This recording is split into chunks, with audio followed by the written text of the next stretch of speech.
Jeudi 29 juin, bonsoir à tous et bienvenue dans votre journal. À la une ce soir, 400 000 € pour étudier les conséquences économiques de la pollution au chlordécone. Est-ce trop demandé?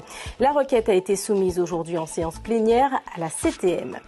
À Californie, le combat des habitants d'un quartier enclavé contre des dégradations irrespectueuses de l'environnement. Illustration du récent concept d'écologie décoloniale. Un séminaire sur ce thème s'ouvrira demain au Lamentin. 140 étudiants diplômés de sciences, technologies et environnement. L'heure était à la fête aujourd'hui à l'université. Des parents fiers et des jeunes diplômés pleins d'ambition, vous verrez, pour leur territoire. C'est un nouveau rendez-vous annuel. Les Jeux Inter-EHPAD Jouvaillant. Ils ont tenu donc leur première édition aujourd'hui sur la plage de Sainte-Luce. Opération réussie pour les dizaines de pensionnaires. Et puis pour finir, nous irons assister à la sortie du film Le Chevalier de Saint-Georges, pas en salle comme prévu, mais sur petit écran. Premier traitement au cinéma de ce héros de la littérature qui est né en Martinique. Quelles sont les conséquences économiques et sociales de la pollution au chlordécone? C'est pour répondre à cette question que la CTM réclame une étude globale. La requête a été soumise aujourd'hui en séance plénière, mais le financement de l'opération fait débat. Le reportage de Christophe Arnerin et Fabienne Léonce. Cela fait consensus au sein de l'Assemblée de Martinique ce jeudi 28 juin 2023. Il est fondamental de produire une étude globale sur les conséquences économiques et sociales de la pollution à la chlordécone sur la pêche, l'aquaculture, l'agriculture et l'élevage en Martinique. Un projet évalué à l'heure du vote à 400 000 € afin de prendre toute la dimension des conséquences, notamment sur l'univers de la pêche. Nous avons les moyens techniques de le faire, on a les moyens scientifiques de le faire et nous avons aussi les moyens financiers de pouvoir assumer cette étude. Donc il faut la réaliser et c'est celle-là qui va nous donner la capacité de réflexion mais probablement aussi de revendication. Reste donc à trancher sur la méthode de financement de cette étude et notamment sur la participation ou pas des financements de l'État français. De notre point de vue, en septembre 2018, le président Macron a rappelé la responsabilité de l'État dans l'empoisonnement au chlordécone. Donc si l'État est responsable de la pollution, il faut qu'il y ait une participation conséquente de l'État. Je n'aurais pas demandé à l'État quoi que ce soit. Si l'État a venu, il a venu. Ça c'est le problème. Mais on ne peut pas demander monde et puis demander un rapport de force. L'argent pour faire ce bagaille pour me lutter contre lui. Bon, parce que l'État va finir par me dire comment mettre l'argent dans le comité de pilotage. Moi, il doit parler aussi pour influencer l'étude-là. Je trouve que, et pardonnez-moi et pour ceux qui l'ont dit, le cas va boire pour Belzot. Au terme des débats, l'Assemblée de Martinique a adopté à la majorité, sous forme d'un amendement, que le plan de financement soit confié au président du conseil exécutif de la CTM. L'étude, elle, devrait commencer avant la fin de l'année 2023. C'est peut-être le bout du tunnel pour les sinistrés de Sainte-Marie. Après les fortes pluies de novembre 2020, plusieurs familles avaient perdu leurs biens dans des éboulements de terrain. Cet après-midi, elles ont rencontré la sous-préfète pour faire le point sur les demandes de dédommagement. Et des solutions sont peut-être en train de se débloquer. On écoute Loïc Léry, porte-parole de l'association. Il est au micro de Marc-François Calmeau. Nous disons que c'est inadmissible, que c'est inhumain, qu'il y a effectivement deux poids, deux mesures. Lorsque nous regardons comment on prend du temps avant d'héberger des sinistrés, comment psychologiquement nous avons déjà eu 3 décès, comment nous avons des personnes âgées qui sont dans une décadence totale à cause de ça, et que lorsque nous comparons notre situation par rapport à d'autres sinistrés qui sont bien encadrés, nous disons qu'il y a un travail à faire.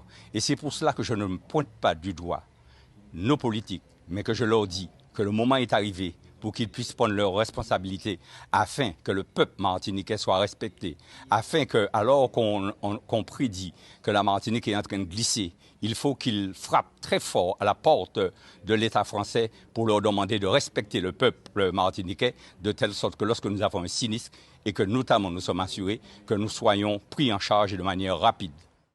L'urbanisation actuelle de la Martinique est-elle à la hauteur des enjeux écologiques? Depuis quelques années, le concept d'écologie décoloniale fait son chemin dans les esprits. C'est l'idée, entre autres, que l'émancipation doit aussi passer par la conscience de l'urgence climatique. C'est le combat des habitants d'un quartier enclavé à Californie. Le reportage de Dominique Legros et Marc-François Calmeau. Encore un nouveau problème environnemental qui pointe au bout de Californie. Comme si la présence de la raffinerie ne suffisait pas, voilà maintenant que les plaisanciers viennent progressivement s'installer illicitement dans sa petite baie. Une pollution supplémentaire que les défenseurs du quartier dénoncent depuis plusieurs mois aux différentes instances, sans résultat. Le problème, la difficulté pour la mairie, apparemment, ils sont responsables des 300 mètres. Je ne contredis pas. Les affaires maritimes disent que c'est à la mairie, c'est pas à la mairie de faire ça. C'est-à-dire que si la mairie veut prendre des sanctions ou réglementer, c'est sur l'eau, c'est les affaires maritimes. Et comme on est dans une zone protégée, c'est l'ADL. Donc vous voyez un petit peu l'imbroglio juridique ou de compétences, j'irai pas sur ce terrain-là. Accompagnés du président de l'association des pêcheurs du Lamentin, les membres du comité de défense tiennent à nous montrer le petit port de pêche qu'ils ont dû presque quémander, disent-ils. Un outil de travail qu'ils ont obtenu bien plus tard que les abris des plaisanciers. À ce moment-là, nous allons à la DEAL pour des bagages sauvages qui a fait en bas là. Ils sont venus constater la réalité de ce que ça nous a dit. Ils ont envoyé des mandats pour expulsion. À l'époque, ça c'était M. Samo qui était là. Après votre Samo pas mais encore, ça fait partie de plus belle. Une bataille pour la protection de l'environnement et la sécurité des Californiens du Lamentin qui ne date pas d'aujourd'hui. La cohabitation conflictuelle avec la Sahara est toujours d'actualité. Certains riverains ont été déplacés à Acajou. Les autres, ceux qui sont restés à Californie, n'ont pas l'autorisation de construire, ni même d'effectuer des travaux. Et avec les instances, aucune avancée. Ça il faut que vous mettez en tête qui pour nous en définitif. Et puis la mairie, et puis la préfecture, et puis la CASEM, pour nous en définitif. Pour nous ça nous qu'a fait. Si nous arrêter, si nous pas arrêter, nous avons des idées, nous là, mais nous pas jouer plein nous. C'est ça qui problème là. Attentifs à chaque détail de leur environnement, ce matin, les chasseurs d'actes d'incivisme de Californie sont tombés sur des écoulements, selon eux douteux. Ils viennent de la Sahara. Des exemples qui seront sans doute abordés dès ce vendredi 30 juin lors du séminaire écologie décoloniale. Des réunions publiques, des forums de réflexion sur l'avenir économique des Outre-mer. Et c'est le député Marcelin Nadeau qui est à l'initiative de cette manifestation qui va se tenir donc vendredi et samedi. Bonsoir Marcelin Nadeau, merci d'avoir accepté notre invitation. Alors d'abord, pour commencer, on va peut-être définir le concept d'écologie décoloniale. Qu'est-ce que ça veut dire? Alors je peux me perdre dans des explications qui peuvent tout de suite nous enfumer quelque part. Je crois que on va résumer l'écologie décoloniale comme la nécessité d'aller vers des objectifs de transformation écologique, parce qu'on le voit bien, le climat, les cyclones, bon, on en a eu une illustration il n'y a pas longtemps, mais en même temps, nous sommes conscients des objectifs de transformer notre société d'un point de vue écologique, mais il ne faut pas que ça soit quelque chose d'imposé, d'une part, et de dire que, y compris nos ancêtres, ils ont porté l'écologie quand les Mahons allaient en pleine forêt, alors que justement, la colonisation était dévastatrice au niveau non seulement de l'être humain, mais du vivant en général, et aujourd'hui, il s'agit de transformer du point de vue d'écologie pour aller vers des objectifs, pour qu'on ait une vie plus sécure, une vie plus saine pour nous, mais ça suppose aussi le dépassement de ce qu'on pourrait appeler des éléments de colonialité, comme la survivance de ce qu'on pourrait appeler une sorte d'exclusif colonial. C'est-à-dire que nous avons mangé tout ça, nous avons presque tout ça, nous avons mangé, qui a venu de l'autre bord, et tout ce que le peu que nous produisons, nous l'exportons vers l'Europe. Voilà une survivance coloniale qui nous empêche d'aller vers, par exemple, la souveraineté alimentaire nécessaire. Mais quelle forme concrète est-ce que ça peut prendre chacun à son niveau? Comment est-ce qu'on peut mettre en place ce concept dans notre quotidien? Par contre, on l'a vu sur le reportage concernant Californie. Voilà des gens qui disent « Nous voulons occuper l'espace littoral parce que nous sommes des marins-pêcheurs, nous y travaillons.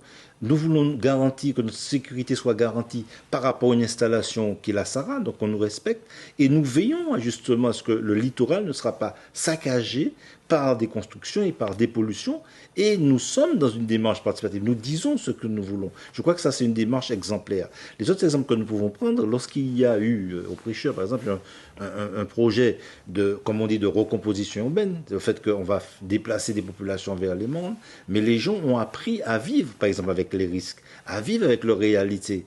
Quand après 1902, ils ont compris que la montagne est un danger, ils se sont installés sur la frange littorale, mais comme les bonnes terres cultivables étaient sous les flancs de la Pelée, il y avait ce mouvement pendulaire qui faisait qu'ils allaient travailler le matin et retourner le soir. Donc nous avons, en quelque part, et toute cette manière de concevoir l'espace, ça n'est pas hérité de la colonisation, mais surtout des Kalinago, des Caraïbes, qui, eux, avaient cette vision un peu non fixiste, mais mobile de l'espace dans la manière de l'occuper. Donc revenir à un aménagement du territoire tel qu'il était peut-être présenté avant même la colonisation. Mais sur la question du matériel... C'est-à-dire qu'on pourrait dire que c'est avoir les pieds sur la terre martiniquaise. Aujourd'hui, il faut qu'on comprenne qu'on n'est pas sur un continent, d'une part, on est en milieu insulaire, on est sur une île avec ses dimensions, qu'on n'a pas d'hiver, etc., qu'il faut vivre avec nos réalités climatiques, il faut la réalité aussi de nos risques. Est-ce qu'on peut pousser le concept à la question des matériaux utilisés, par exemple? Oui, par exemple, au Prêcheur, très justement, nous sommes en train de mener, l'actuelle municipalité a pris le relais avec l'agence des cartes géométriques, le PUC, etc.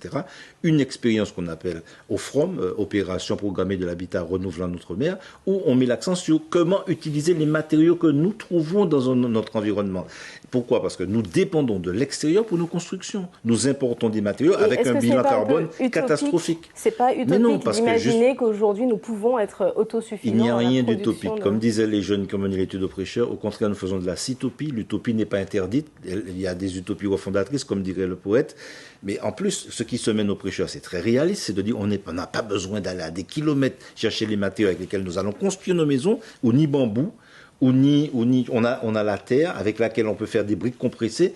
Et il y a 4 projets qui seront développés au Prêcheur à travers des prototypes qui font la démonstration de ce que nous pouvons construire sans importer avec les matériaux que nous avons dans notre environnement. Aujourd'hui, le Prêcheur fait office d'exception. Pour l'instant, le chantier n'est pas encore entamé, mais en tout cas, dans la volonté, vous faites office d'exception. L'Agence française de développement disait compter sur les doigts d'une main le nombre de mairies qui adhéraient au projet d'études de développement d'aménagement du territoire éco-responsable. Est-ce que là, il n'y a pas une volonté politique qui doit se mettre en place pour impulser cette dynamique auprès des mairies, par exemple? C'est le travail que nous avons à faire, c'est effectivement la prise de conscience écologique.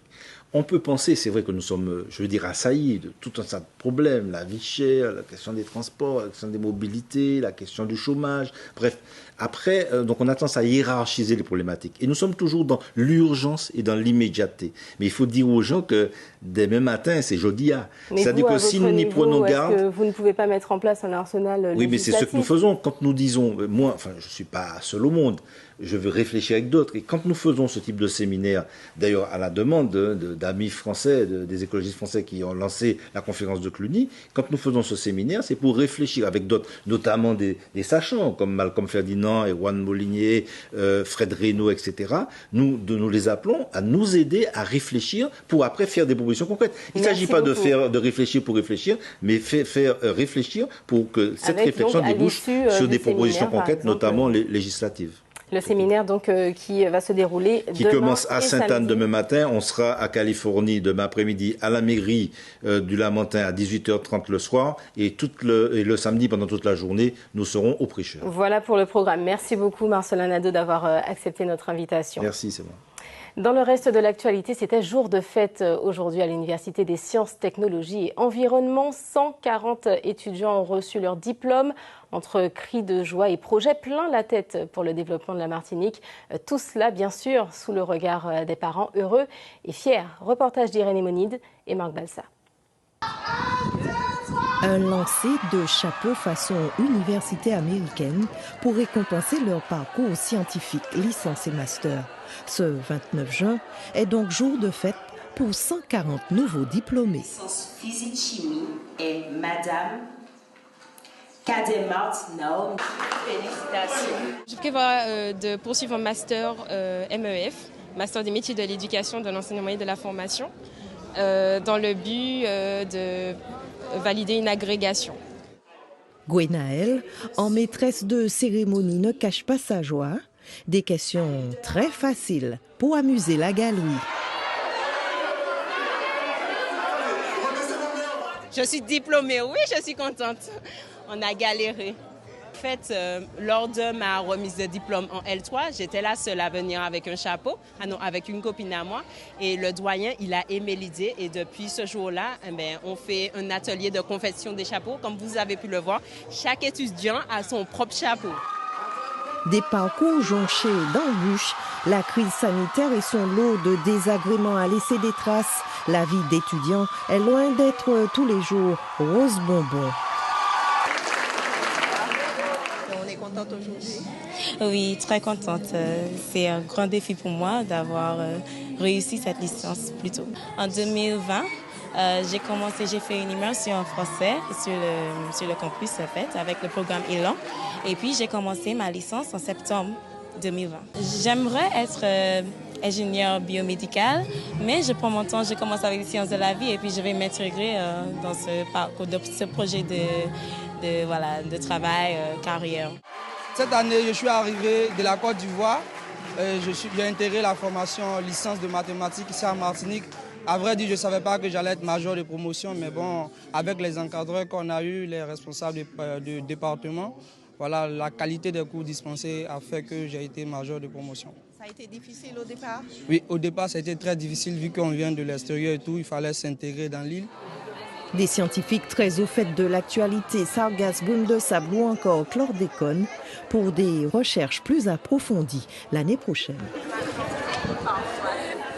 On aura l'exemple de l'ouverture de la deuxième année du master sciences de la matière, donc master de chimie et de physique qui justement est adossé au laboratoire L3MA qui justement touche en recherche aux questions de chlordécone, de sargasses. Donc on a eu il n'y a pas longtemps la soutenance d'une thèse justement sur la question justement des sargasses et ce sont des problématiques qui touchent justement notre UFR. Des vacances bien méritées pour ces jeunes maintenant et des parents qui commencent à voir le bout du tunnel. Il faut dire que les feux sont au vert. Il y a une bonne nouvelle pour l'économie martiniquaise. En 2022, les créations d'entreprises ont augmenté sur le territoire. Le nombre de demandeurs d'emploi a, lui, baissé. C'est le bilan de l'INSEE qui a été dévoilé ce matin. On fait le point avec Edwin Elderal et Patrick Janguito. L'économie martiniquaise fait un bond en avant. Depuis le Covid, 2022 est la première année positive. Lors du bilan, plusieurs facteurs participent à cette hausse économique, notamment le secteur de l'emploi. L'activité a été très bien orientée. On a un ICA qui est un indicateur du climat des affaires, qui est très au-dessus de sa moyenne de long terme. Un autre indicateur qui nous fait dire que l'année est favorable, c'est l'emploi qui est bien orienté, qui est le reflet de cette conjoncture. Sur les chiffres, on a plus 3,5% sur l'emploi salarié en Martinique. Même si les chiffres sont positifs, certains chiffres ne jouent pas en notre faveur. L'inflation continue son ascension, ainsi que le prix des énergies fossiles. Un des signaux qui pourrait paraître moins favorable, c'est notre inflation qui est à 4%, donc sur la Martinique, avec principalement portée par l'énergie, la hausse de l'énergie et la hausse de 5% au niveau des prix de l'alimentation. Malgré cette nuance, le bilan reste positif. Les principaux secteurs d'amélioration sont la baisse des demandeurs d'emploi et du chômage, ainsi que la hausse des créations d'entreprises. Une dizaine d'accidents en Martinique et en Guadeloupe depuis 2018, dont 3 mortels. L'affaire des airbags défectueux prend de l'ampleur. Je vous le disais hier, les parquets de Pointe-à-Pitre et de Basse-Terre ont ouvert une information judiciaire pour homicide involontaire par personne physique et personne morale. Éric Stimfing. L'image est plutôt rare. Les 2 procureurs de la République de Basse-Terre et de Pointe-à-Pitre réunis le temps d'une conférence de presse commune pour des dossiers qui le sont tout autant, ceux des airbags explosifs. En recoupant leurs archives, les 2 parquets ont recensé depuis 2018 au moins 11 accidents, dont 3 mortels, dont la cause serait potentiellement liée à ce système de protection. Il est évident que nous devons passer à une étape supérieure en termes d'investigation. Il est évident que nous devons aussi passer dans une étape supérieure en termes de regroupement des procédures. Et c'est la raison pour laquelle aujourd'hui, à Pointe-à-Pitre, une information judiciaire va être ouverte. Mais cette information judiciaire, dans un premier temps, ne va concerner que, entre guillemets, si vous me permettez 4 dossiers pour lesquels nous avons la certitude absolue, en tout cas quasi absolue, en tout cas une très forte conviction, on va plutôt retenir ce terme-là, une très forte conviction sur le fait que c'est bien l'airbag qui est impliqué soit dans les blessures, soit dans le décès des personnes. De son côté, le parquet de Basse-Terre annonce lui aussi l'ouverture d'une information judiciaire pour homicide involontaire par personne physique et personne morale, suite au décès le 14 mai dernier d'une femme de 44 ans à Gourbert. C'est une information judiciaire qui va être longue, qui va forcément aller chercher dans beaucoup d'endroits. Je pense qu'elle dépassera d'ailleurs les limites de la Guadeloupe, très probablement. Mais nous en sommes là aujourd'hui, nous avions la volonté, et c'est pour ça qu'on se présente encore une fois devant vous aujourd'hui, de vous dire que nous allons travailler en coordination, en commun, et que cette conférence de presse, c'est simplement pour dire, voilà, nous prenons conscience d'abord de l'ampleur peut-être de ce phénomène, nous prenons conscience aussi des enjeux qui vont avec ce phénomène, nous allons mettre les moyens, il y aura des services d'enquête particulièrement capables de faire l'enquête, je pense notamment très probablement à des services de police scientifique. La plupart des véhicules impliqués sont de type C3 Citroën, équipés d'airbags produits par le manufacturier japonais Takata. En Guyane, les autorités toujours mobilisées pour lutter contre le trafic de drogue. Le Conseil local de sécurité et de prévention de la délinquance a mené une conférence sur le sujet. On fait le point avec Anthony Hilaire et Thierry Viviès. Depuis plusieurs années maintenant, la Guyane est devenue un lieu de transit de la cocaïne venant des pays producteurs, acheminés vers l'Hexagone notamment. Entre 2014 et 2020, les 3 principaux pays producteurs, la Bolivie, le Pérou et la Colombie, ont doublé leur production de cocaïne pour atteindre près de 2000 tonnes actuellement. La France est devenue l'un des principaux pays consommateurs d'Europe. Un business qui rapporte des millions et auquel participent les mules. Chaque année, c'est plus de 1000 mules qui sont interpellées entre l'aéroport Félix-Éboué et l'aéroport d'Orly. L'association Urgence Mule accompagne les familles impactées par ce trafic. Nous avons des jeunes délinquants, des jeunes qui sont incarcérés, mais qui ne sont pas des délinquants à la base. Et une fois qu'ils sont incarcérés, ils coupaient en fait le lien avec les parents. Vous avez aussi le parent qui a des difficultés lorsque son enfant est incarcéré en métropole, qui n'a aucun moyen de lui envoyer de quoi se vêtir, aucun moyen en tout cas de rentrer en contact ou même de payer un avocat, qui fait que ça devenait problématique. Et il était important pour nous d'accompagner les parents.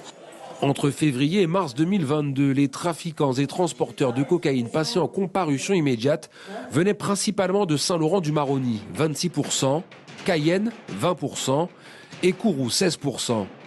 15% d'entre eux venaient du Suriname. Comment endiguer un phénomène qui semble exponentiel? La réponse qui est apportée est souvent une réponse qui consiste à incarcérer les mules. Et je me demande, à long terme, compte tenu du nombre de mules interceptées chaque année, près de 1000, est-ce que c'est viable de continuer cette politique? 1260 kilos de cocaïne ont été saisis en Guyane par les douanes en 2021, contre 145 en 2014. En 2022, c'est près de 28 tonnes qui ont été saisies en France, 5 fois plus qu'il y a 10 ans. Un mot à présent sur la situation à Porto Rico. Des centaines de personnes ont protesté hier dans les rues du Vieux-San Juan contre un projet d'augmentation des factures d'électricité. Le prix du kilowattheure pourrait doubler dans les prochaines années afin de combler la dette colossale de la compagnie d'électricité aux mains du gouvernement de l'île. Les portoricains se plaignent déjà des tarifs 2 fois plus élevés que sur le territoire des États-Unis, d'autant plus que les pannes sont fréquentes. Le réseau d'électricité est mal géré, mal entretenu et en ruine depuis le passage de l'ouragan Maria en 2017.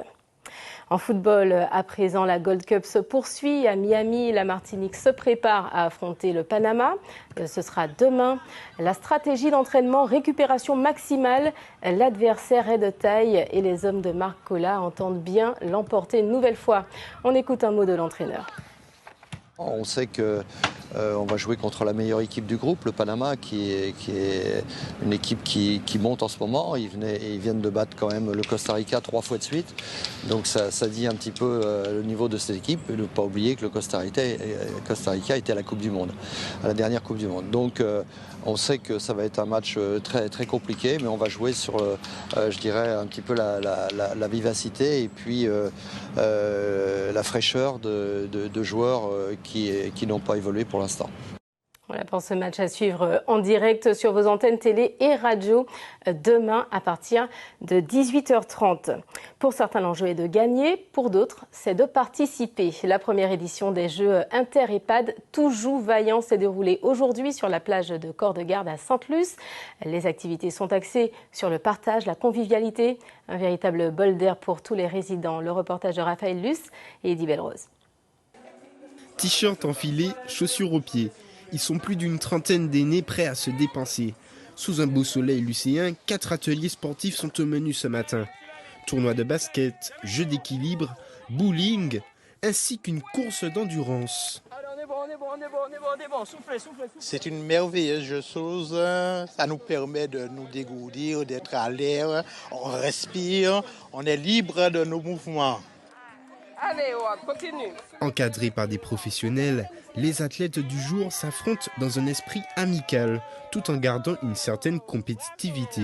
On va mettre le pouce dans le gros trou et les deux doigts, l'index et le majeur, au-dessus.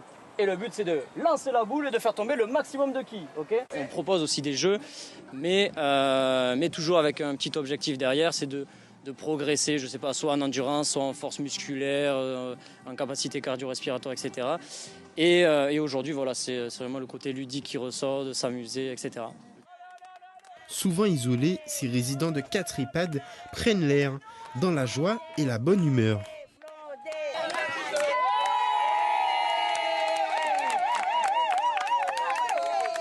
À partir du moment où on voit des sourires sur le visage de nos aînés, des personnes âgées, pour nous, on a réussi la manifestation. Tout le monde est content. Il y a des confrontations, en fait. On a fait des jeux pour qu'ils puissent se confronter, pour qu'ils puissent avoir une émulation, et apparemment, ça fonctionne.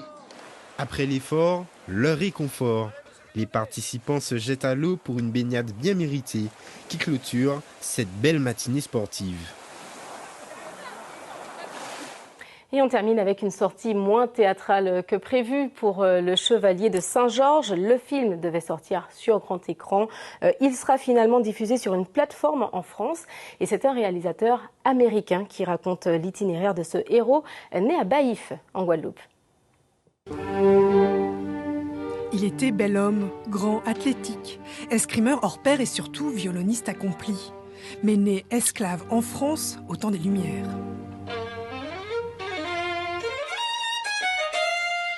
Il s'agit du Chevalier de Saint-Georges. Plus de 2 siècles se sont écoulés et de ce héros français, les Américains se sont emparés pour mettre en lumière dans un film ce parcours hors norme. Il a une virtuosité à l'archet comme il l'a au fleuret. Et c'est ce qui enthousiasme les foules. Saint-Georges est le seul compositeur et virtuose du XVIIIe siècle à avoir rempli des salles de 2-3 000 personnes. Saint-Georges serait peut-être le premier exemple de ce qu'on aurait appelé dans les années 60 une star. Ce Guadeloupéen a donc eu un destin hors du commun et pourrait être considéré comme l'un des plus beaux représentants de la diversité. Pourtant, jusqu'ici, il n'a pas inspiré le cinéma français ni le monde de la télé. Méconnaissance ou juste frilosité, des projets ont pourtant été proposés.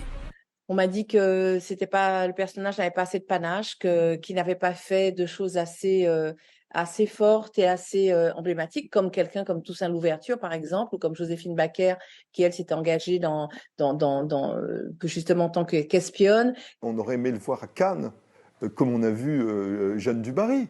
À Cannes, voilà, ça fait rêver, c'est une évocation de Versailles.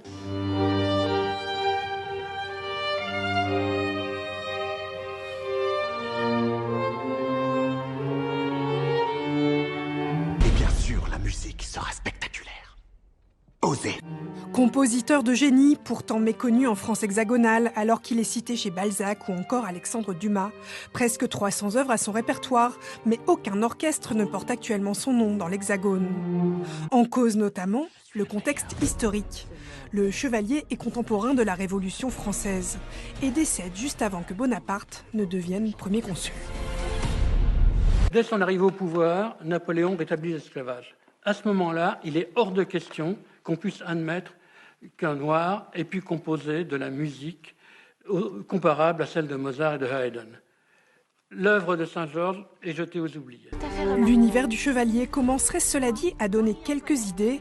Après le succès des 3 Mousquetaires, une série serait à son tour en projet pour une plateforme. Et son 3e volet s'intitulerait Le Mousquetaire Noir, probablement inspiré du Chevalier de Saint-Georges.